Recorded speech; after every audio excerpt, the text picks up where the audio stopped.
No war, base jumps.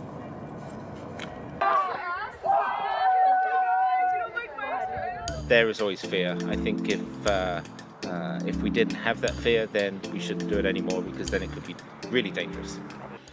See you guys.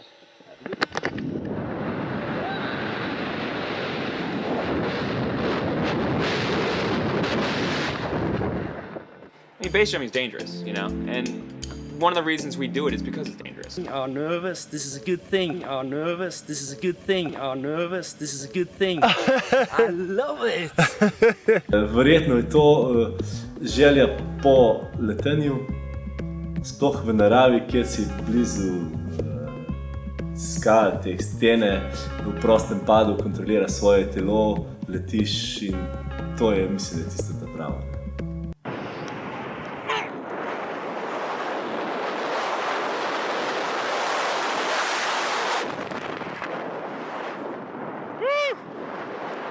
Skakanje sa stijene, skakanje sa zgrade, skakanje sa antene, s mostova, raspona. To je base skakanje. 3, 2, 1, go!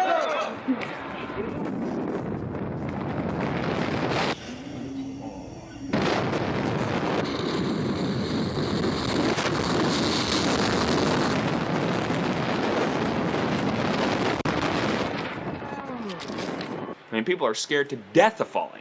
So all of a sudden, these people are going out there and just saying, you know what? Yeah, it's scary. Let's do it. You know? And I like that. I think it's really, that's something that I like. I like people who are willing to risk things to live their lives, you know?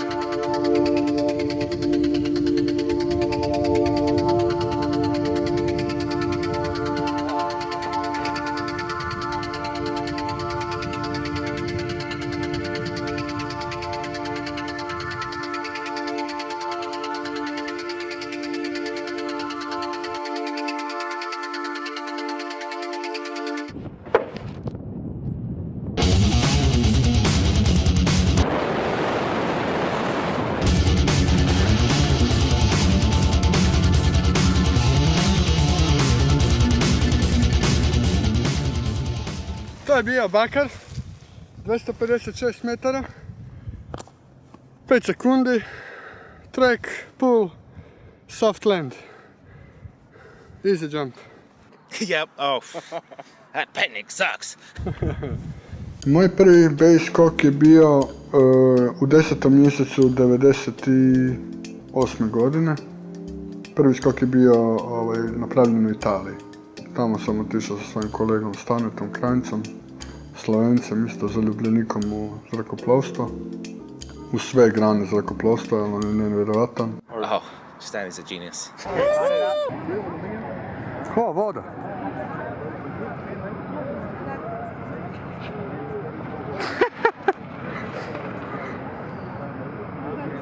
Stane se stoširao. 3, 2, 1, let's go! To so bili čist pionirski časi. Stvar me je zanimala in potem sem začel s skydivingom, obenem sem pa stalno razmišljal o base jumpu. In imel sem priložnost, v Nemčiji sem srečal Tracyja Walkerja, on je bil inštruktor in za tiste čase zelo izkušen base jumper. To je bil 3. januar 1998, sem prišel v Arko, dal mi je svojo opremo, osnovne inštrukcije in jaz sem naredil prvi skok.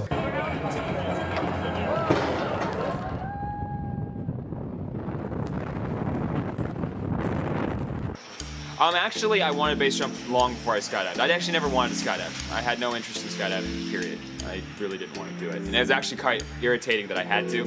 But I found out, I was like 16 when I decided I wanted to learn to base jump. And I found out that there was just no one who would teach me if I didn't skydive first. So I went and did the skydiving that was required, and then started base jumping.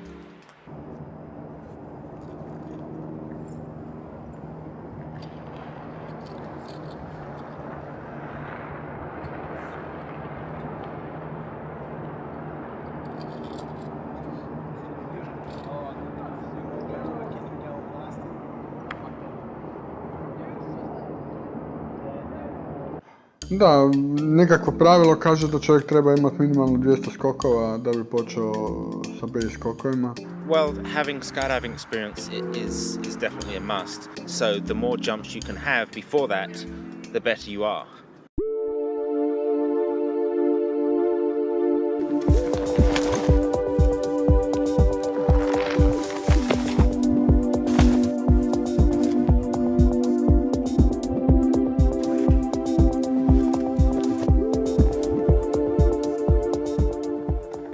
In strah mi je bilo izredno, ne? I mean, the level of fear may change depending on the type of jump or how many times you've done that particular jump, but there is always fear.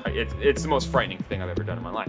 There's nothing that even remotely comes close to it. It's a whole different reality. I mean, it is so dangerous and so frightening and so scary. I mean, and to be honest with you, if it stopped being scary, I'd stop doing it. I mean, what's the point? Okay? 3, 2, 1. Have a good one. I will, mate.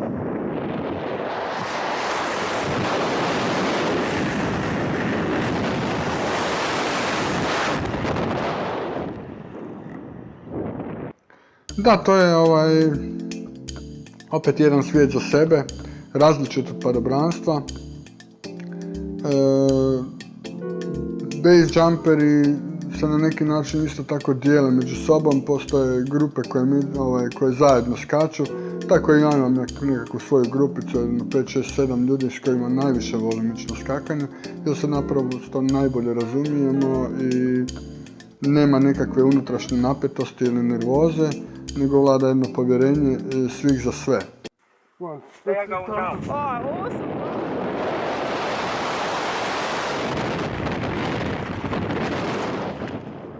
Hey, 3, 2, 1. Here it goes. Nothing.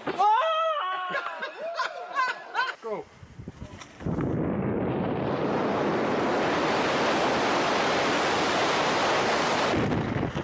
See you, mate. You ready there?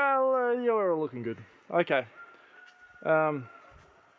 Ready, set, go. Go. Oops. Oh, that was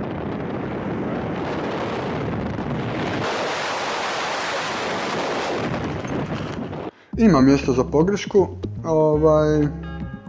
jer se taj base skok ipak sastoji od par potpuno odvojenih, recimo, dijelova, jel? Ali kada dođe do pogreške, onda se ta pogreška mora ispraviti na samo jedan pravi način. Ono što najčešće u base-u donosi nevolje i sa teškim ozljedama ili smrtnim ishodom je situacija kada se naniže par pogrešaka u samom skoku, jel? A na njih se ne reagira na očekivani ili poželjan način. Otpiranja u skydivingu imaš od 100 do 300 metrov traja ta proces odpiranja padala. Na base jumpingu je pa to od 15 do 50 metrov maksimalno in tle so obremenitve na samo padalo in na padalca precej večje. Pa fizički ništa posebno. Mislim, evo recimo najteži dio za tijelo je proces otvaranja padobrana, jer su usporenja u base skokovima poprilično drastična, jel? Doživljavamo opterećenje do 4-5G ponekad, ali puno više je opterećeno psiha. To je nešto što zapravo, gdje nakon dobrog skakanja osjećamo umor, jel? Da te zapravo te to skakanje iscrpi, jer uvijek si nervozan na rubu kamena ili mosta ili zgrade, jer naravno da nešto može poći po zlu, ali to je naprosto dio tog sporta. You can die, man. Get over it. Once you're over that fact and you understand, well, geez, there's nothing I can do to stop death from happening, well, then you can start living your life. And me personally, I'd rather have 28-years living my dreams than 80 hiding from them.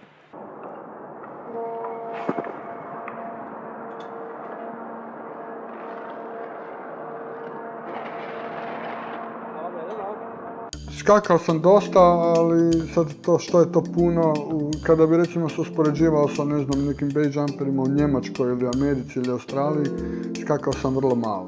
Last year I went around the world 4 times and I was traveling for 8 months and it was doing nothing but base jumping, so I jump a lot. Osobno volim svaki base skok, volim skočiti sa bilo čega, ali najviše volim zapravo skokove sa slobodnim padom koji bar traje 4 i više sekundi.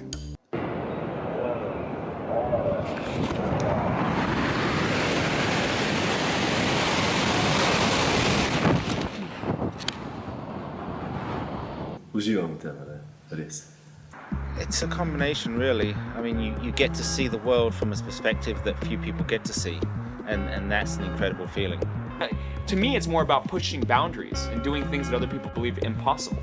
Jednostavno želja za nekakvim nečim drugim, za nekakvim, ljudi vole reći adrenalinom, uzbuđenjem, ne mora biti, može biti sve jedno. Manj te izrazi, ekstremni sport, adrenalin pa take stvari, ne vem, mi ne ležijo najbolj. Mislim, da za base jump, če hočeš biti dober base jumper, to ne moreš vzeti kot šport. To je v bistvu že skoraj način življenja.